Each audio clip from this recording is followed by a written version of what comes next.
मणिपुर अहानब लमदम असिगी हैंडलूम अमदी तैखुद साहिबगी पोथोक्सिंग उत्पा Manipur International Textile Expo Manitex राज्य की directorate of handloom and textiles न सिंधुना माय पाकना पांथोखरे चाही असिगी नवंबर 5 दगी 15 फाउबा इम्फाल वेस्ट की लंबोई खोंगनांगखोंग द लेबा Manipur trade and expo centre दा थाईलैंड, बांग्लादेश, म्यांमार न चिंबा लेबाक कयासु सरुक याखिबा एक्सपो अदुदा मुख्यमंत्री नोंथोंबम बिरेना हौनाबी मतुंगिना हुदोखी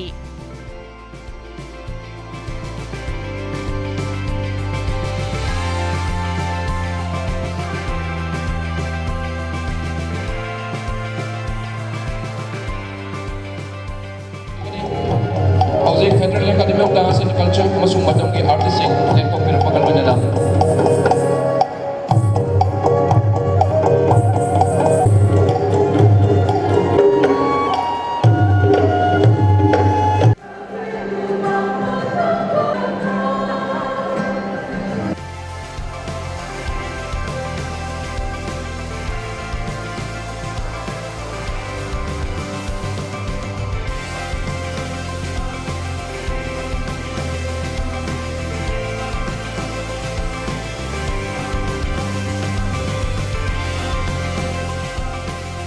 हौदोपगी थौरमदुदा राज्य की कॉमर्स एंड इंडस्ट्रीज मंत्री टीएस बिश्वजीत अतई मंत्री सिंह अमदी मकोक थोंगबा ऑफिशियल सिंहसु सरुक याखी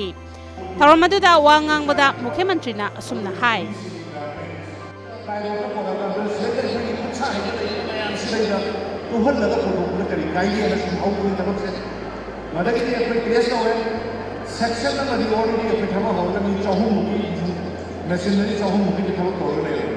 मुझे अनदर नशी डॉक्टर से उन चौहू मनुका हाथ काटा मशीनरी चाथोक मपानरी ट्रेनिंग तौननब फीकननब एक्सपर्टी ननब लोय कौरगा ट्रेनिंग से पीहलगा सैनाकी कुनिंदरिना म्यांमार फाउता मोरे फाउल इम्फाल योरको मतलब निपानी करसले सैना कुनिंदरिना आ बॉम्बे से तो मतलब जहाज मिली फुल चले 40 days मधुकी लाइव एस्टिमेट कोर्स संग मतम तो कैलकुलेट होगा ना कलकत्ता का मतलब बॉम्बे ला आगे टूर सेम क्वालिटी का पसामान हम कीलों दो ऐसे ही सीधा टूर का लग पसानी आगे जाऊँ भी होगा ना अदुना ऐसे जैसे तो उसी हैंडलूम सने हैंडल काली डायरेक्टर का फोन कर लेगा इनाओ माँ से प्राइवेट कंपनी मागी ट्रेनिंग दे फिर पीगनी मपान की ट्रेनिंग की बोलने की एक्सपर्टी कर ट्रेनिंग दे फिर पीगनी भी हो गए तू भी हो गए रखा लेवल ट्रेनिंग को फिर करना सब सुनी को इसा इशूसी शादी हो लो माउ हो लो काकम हो लो लपा हो लो काउंटिंग से तो फिर ट्रेनिंग फिर करना मतलब जब ही लोन तू बसी हो जाता अदुना नशी डोमेन का साइंस से सरकारना मशीनरी को सरकारना ट्रेनिंग भी अदुगा थोक खंडोना हारो पामन थोक पीबा दियानी कोलबदा कोनबा दन मोय प्राइवेट कंपनी ने कोलसेबा कमेना मतिंग पामबा अदुगा पोसै दो स्टेटा अहोम ममना योनबा अदुगा सिलसिलबा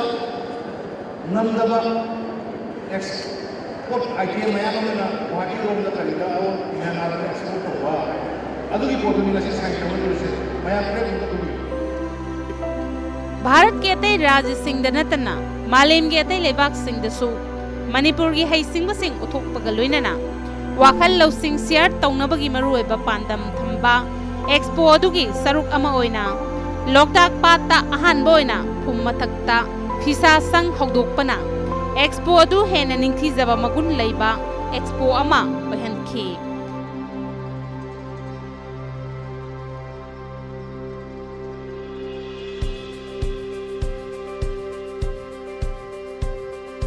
लोकताक पाट की फुम मथक्ता साबा फिसा संग सिंह अदु त्रिपुरा की फॉरेस्ट एंड ट्राइबल वेलफेयर मंत्री Mewar Kumar जमातियाना हौदोखी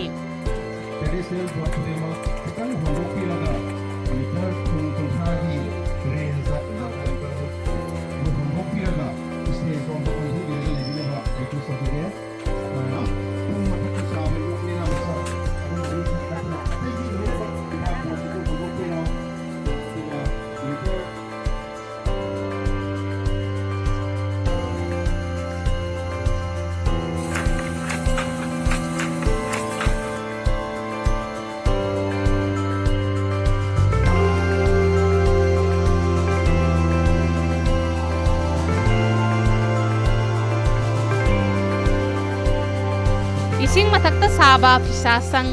sangaraba tungda Mewar Kumar Jamatiana Hai. And Manipur history is very, very dynamic. And you believe or not, in the world history, Tripura is the second longest kingdom in the world. Second longest dynasty in the world,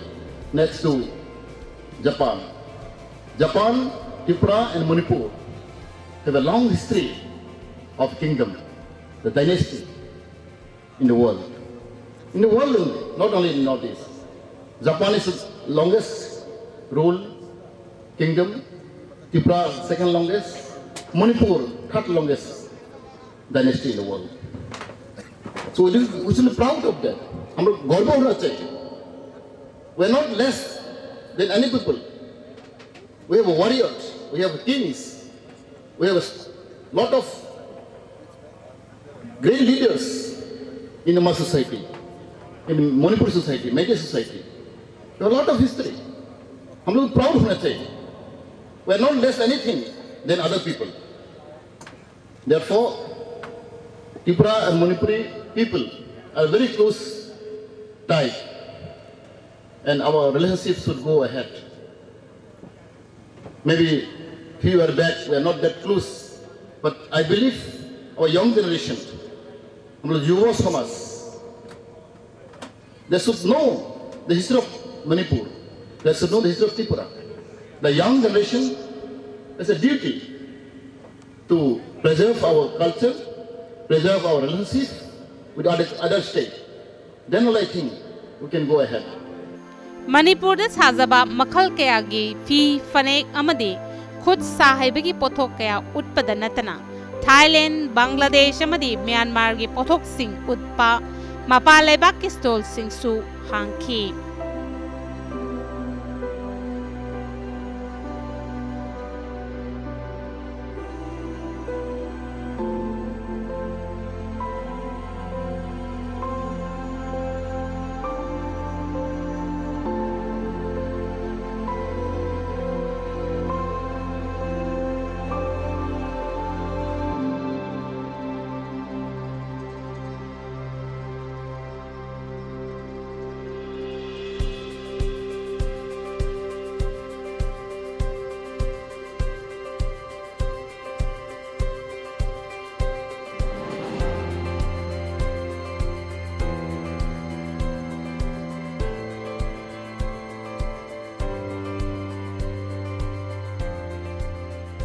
Thailand dagi laktuna stall hangkiba amaga unabada asumna phongdoraki. My name is Tara Panara from Thailand, and my shop name is Tara. We sell herbal products from Thailand. We have many kind of products here: coconut oil serum, hair lily spray, and sesame oil silky hair coat, and also many different kind of soaps and aroma product also: aroma diffuser, massage oil, and essential oil. Per day, I would say about 5,000 to 6,000 around that. Yeah. Yeah, it's my first time in Manipur. Yeah. I think I feel like home actually because people here are similar to Thai people and the food are also similar. So but the weather is different. It's quite cool. It's quite cooler here, not hot like at home. And the only problem I have. Most people think I'm local and they come to speak with me with Manipuri. I don't understand. So, yeah. Rather than that, I have no problem at all. Self-help group amadi atay society na chingba kaya na su tongan ba pugning huningay oiraba pothok kaya su expo aduda utki.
ꯑꯄꯤꯛꯄ ꯑꯃꯗꯤ ꯔꯣ material ꯃꯔꯥꯡ ꯀꯥꯏꯅ ꯂꯩꯖꯗꯕ ꯔꯥꯖ꯭ꯌ ꯑꯣꯏꯔꯕꯁꯨ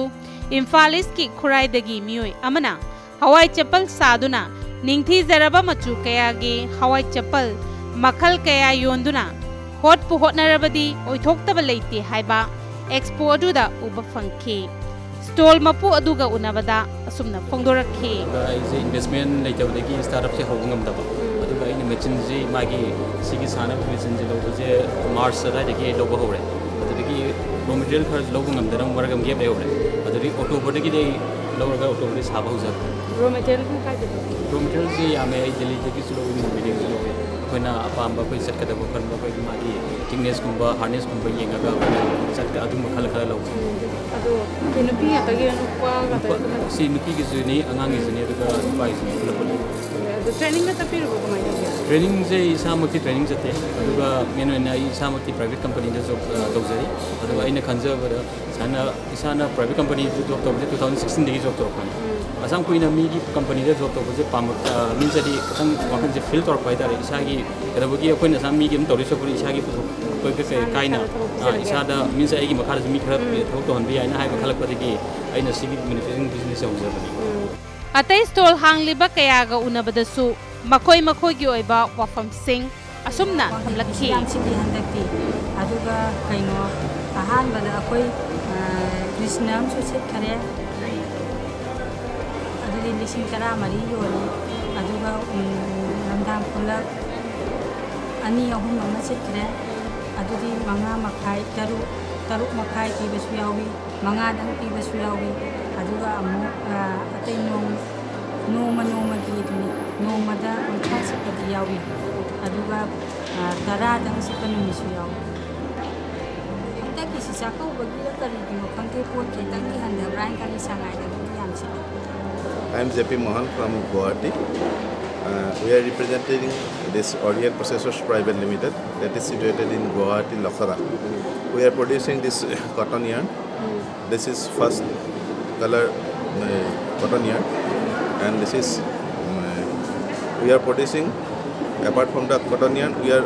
another yarn is there that is called cellulosic yarn. The brand name is Resmi and cotton yarn brand name is Ramdhenu. That all these are producing from our yarn and then that cellulosic yarn that is fiber is we are imported from Europe. This is like as this type of yarn. This is already all are sold out and that we are producing this type of materials from this yarn and this yarn is a knotless yarn because we are our all machinery is imported from the Europe, UK, England like that and we are that our dyeing machine also we are imported from the UK and Italy. That's why this all are first color. This is rubbing first and sunlight first also. साबदी अखोई variety से लोइना सुना मदम सारे हाबदी कोनागी पोट्सदे को कोनागी पोट्सदा item से लेरिबा मखै अदम सारे अदुगा Moina सीमा साउ हाइदना खदा design अमा तौरगा को अदु पीरगा सो खना अदुगी डिजाइन से येंगागा कमर से चलगने खना अदम सारगा मोइगे अपामदो अदम खना Public Private Partnership PPP model da paikhalakadaba handloom handicraft amadi atay project kayagi matangda yana chi singsu expo da sahi taunakhi karigumba thoram ama pangthokpada thoram adugi matangda miyamda paujal piduna ningthina khanghanba changi masigi saruk ama oina Manitex ki paujal puba cycle rally ama lamthaduna Manipur gi maru oiba mafam kayada chatkhi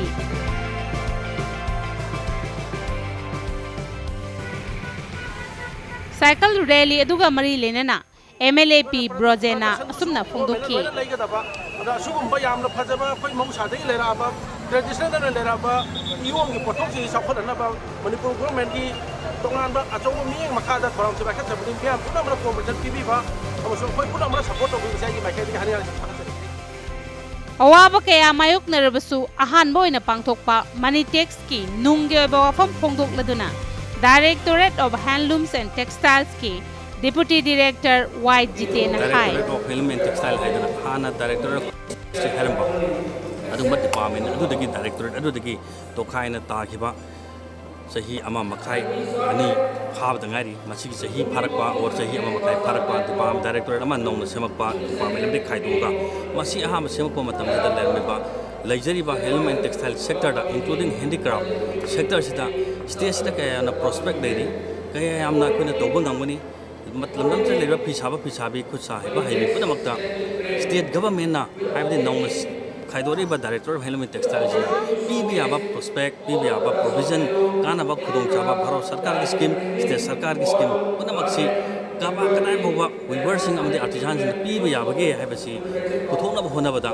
money tax Manipur International Textile Expo जी अखोगी state खतनतना भारत की मनुंग लेबा तो तोआन तोनबा खुद साइबा की सानुचा तोरिबा अमदि भारत की अतो अतो जगह कोयम्बेतोर गुम्बा हैदराबाद करी ग्राम मयाम तदगी अखोइना लूम अमदि मसिदा पुथोकदबा लंग करी ग्राम मयाम सिंसी क्रमाय तोरगा सोलर ना इलेक्ट्रिक सिनदना सोलर की मशीन तोरकांदा लंचाक साकपा अमदि अनौबा बॉलूम क्या सोना कनी पुरतना दमदम से लेबा पिछाबी पुनमक्ता हाना लेजरम बिबा कोई ट्रेडिशनल ओबा लुम हे कोई विभिन्न कनो स्टाइल सितगी खजित होंग पुरप यागदगी हाइबगी मयाम से जो करमाय तोर show तोजगे Hibi objective अमग गनना money tax हाइबसी अखोइना सिंजाबनी मसी भारत सरकार की स्कीम जिंग अमदि मणिपुर सरकार की लेबा स्कीम जिंग असि पुल्ला कांदा मणिपुर लेबा पिछाबी को चाइबा हाइबी पुनमक्ता खुदों चाबजे सिंगै लई हाइन उन होनाबदा भारत के अतोप जगह सिंगल लेबा खुदों चाबा मेचिन करी करा मैम जो लमदन उलिब मसी लोने अतोप भारत की वांगद लेबा इंटरनेशनल फोरम दा और इंटरनेशनल लेवल लेबा हाइबदी अतोप कोई थाईलैंड गुम्बा दगी म्यांमार गुम्बा बांग्लादेश गुम्बा इजिप्ट गुम्बा दगिसु मसी की पार्टिसिपेंट सर यादना सुम्बा मनी टैक्स हाइना कोई सिंजाबा कनो चे कोई मणिपुर इंटरनेशनल टेक्सटाइल हानबा मसी सर यादना मयाम दमदम थुगे खुचाइबा हिरोन साबा कई तो मोने कम दौरे अखोइना कम दौरे हाबिगी नॉलेज एक्सचेंज तौननबगी खुदों चाबा टेक्निक टैलेंट अमदी मदिक लेबा मागी फिनिशिंग कमाई पी अखोइना करमाय तौरे हाबदो मोने जो खोइ खंगे अखोइना जो मोइ खंगो अचो खुदों चाबा मचो कुजिदा फंगे हाबिसिनेना सिगी अचुंबा हानबा इंटरनेशनल टेक्सटाइल एक्सपो सिग मरी लेना स्टॉल सिंगदा पिछाबी खुचाइबा हाइबे पुनमक्ता की मफमदा फंगंगदबई खनबा अदुम खुदों चाबसी सिनी अदुगा मेला से सिनबो हनरपदा अंगसाय ममांग थमजख्रे डायरेक्टर ऑफ हेलमेट टेक्सटाइल ना इहान हाना सेपरेट डिपार्टमेंट अमा ओइना डायरेक्टर अमाना खाइदोरप मतमदगिना ngasi फावद लेपलेतना अखोइना डायरेक्टरेट असिना पीरिबा सेक्टर हेलम हैंडीक्राफ्ट टेक्सटाइल सेक्टर पुनमक्ता पीरिबा थ्रस्ट से मयाम लमदम से लेरिबा मणिपुर लेरिबा स्टेट से लेरिबा हिसाबिना यामना हाईली कॉन्सेंट्रेट ओइबा अदुंबा स्टेट अमा चोय खोइ भारत चलिबनी अदुना असिंबा लमदम सिदा असिंबा डिपार्टमेंट डायरेक्टर असिना करी खुदों चाबा पीगदगे अमदि तुंग करी कानापा खुदों चाबसिंग लाकदगे हाइबने चिंबगी मयाम जिंदो अचो फोकस तौनबगी कोइना प्लेटफॉर्म आनबा मणिपुर इंटरनेशनल टेक्सटाइल एक्सपोसिना चिंजो त्रिपुरा की फॉरेस्ट एंड ट्राइबल अफेयर्स मंत्री मेवात कुमार जमातियाना अथोइब मिथुंग ओइदुना हैंडलूम अमदी हैंडीक्राफ्ट न चिंबा लम कयादा थोइदोक हेंदोक थबक तौबा मियोय सिंगदा पुकनिंग थौगतुना सेलगी मना अमदी सखंगचे सिंगसु पीखी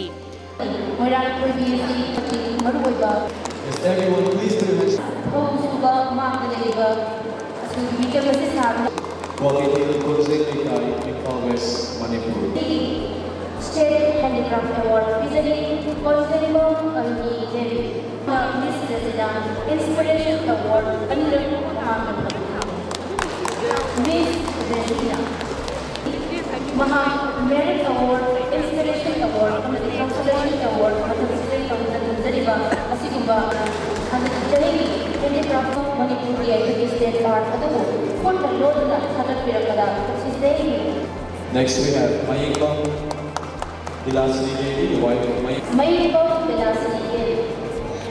Next we have Felix Sipray. Next we have the Leopold Stanis. The Leopold Stanis, which currently found the legal partner.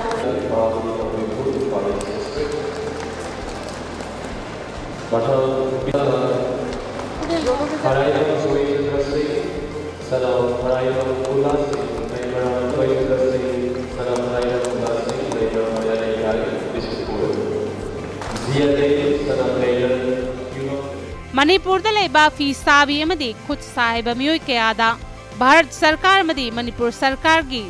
Scheme कया की मखादा फिसा कोन चिंगबा पोलम कयासु यंथोखी मणिटेक सरुक याब लाकपा लम कयादा मना फंख्रबा मियोय कयानसु मागी मागी ओइबा वाफम सिंह असुमना फोंदोरखी आईगी बिंग समझे सबम कमला हिंजाव में लेताय दिगे बाबा लेदी बे बाबा की बिंग समझे सबम ने कोन इमा बिंग समझे सबम थंबा अखोय इसिनिनाव मरी नुबी अनि उपानी उबा अहंदो लेगिदे आईगे फाइगे अहंदो ममांगदा इंस्पिरेशन अहुमलक फंगरे ई लाइबक्ता तमंबगी ओरंबसु याय आई कोन तंदे संदे realise तौरे luck is beyond us but labor is in our hand I know khona jabadudi ai phangbam thokpa yai thabak government gi service ka ta thabak na te ai gi income generate tawbo oina akhoi gi mangsin lak leba tradition sibunga poina mangsin lak leba art and tradition jinga poina pot sidam mai changna mai onchal laga di ai gi income generate tawbo gi ai ha du gi em da khalaga tanjal ai gi yam inau community I father की mummy याम बोया ना करते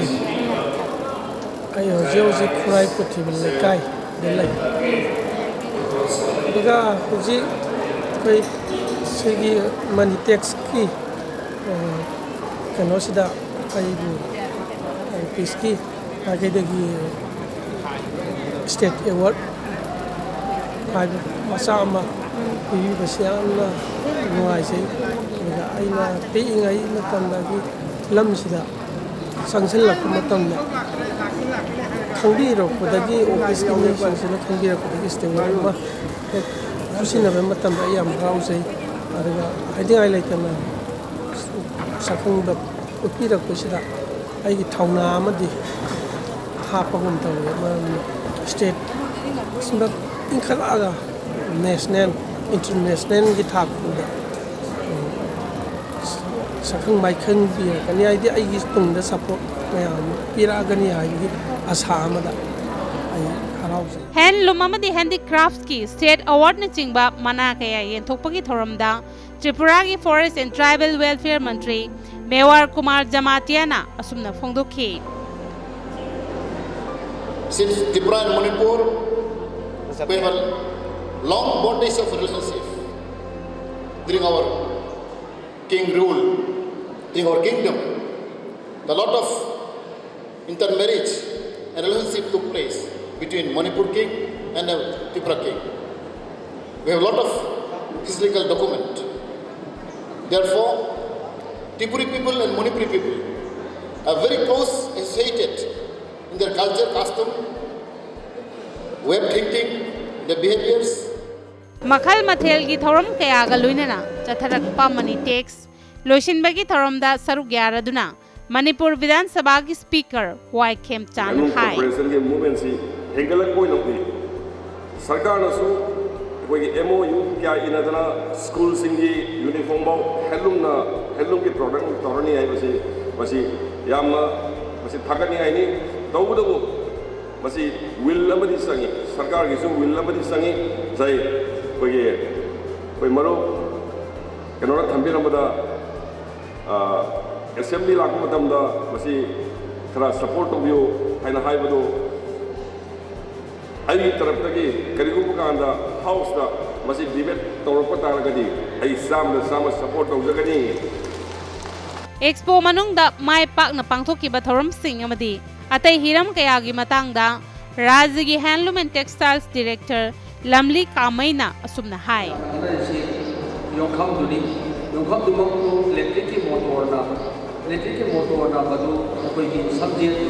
तीरुदा थेंग मतमदा मथंदा चेंजबा पंगंदेम मथंदा लंजबा अदुगा P की मचिदुसु मथंदा subject मथंदा पुजदबा अदुगी पोटी अखोई P साबगी अबकदुदा खरा हेना अखोई पूर्ण साब याबा अमदि लक्साचे कोइना लंब याबा मचिन चिंगुबनी हाइबा सिंगसिदा मनपुरा सारिबा मचिन चिंगु वैबा तारगसु मपानी बरपा मचिन वैबा तारगसु नक्सा कमंगतगी पंगंदेम मंगतगी दा और मियावरी अपिकपा डायरेक्टोरेट ओइबदा नतना अवाब कया थेंगनरबसु राज्य की directorate of handlooms and textiles ना अहानबो इना पांगथोकपा मनी टेक्स चावना माय पाकी हाइबदा हाइमन बथोकलोय मणिपुर की फिसा लोनसा अमदी खुद सा हाइबगी लोतुना लेरंबा गुनसिंग मालेमदा खंगनबगा लोइनना एक्सपो असिना लमदम असिगी फिसाबिसिंग अमदी खुद सा हाइब मियोयसिंगदा पुकनिंग थौगतुना अनौबा इनोट कया पीबगा लोइनना मसाना मसाबु थबक पिजननबा पांबई कया पुथोकपदा चावना मतेंग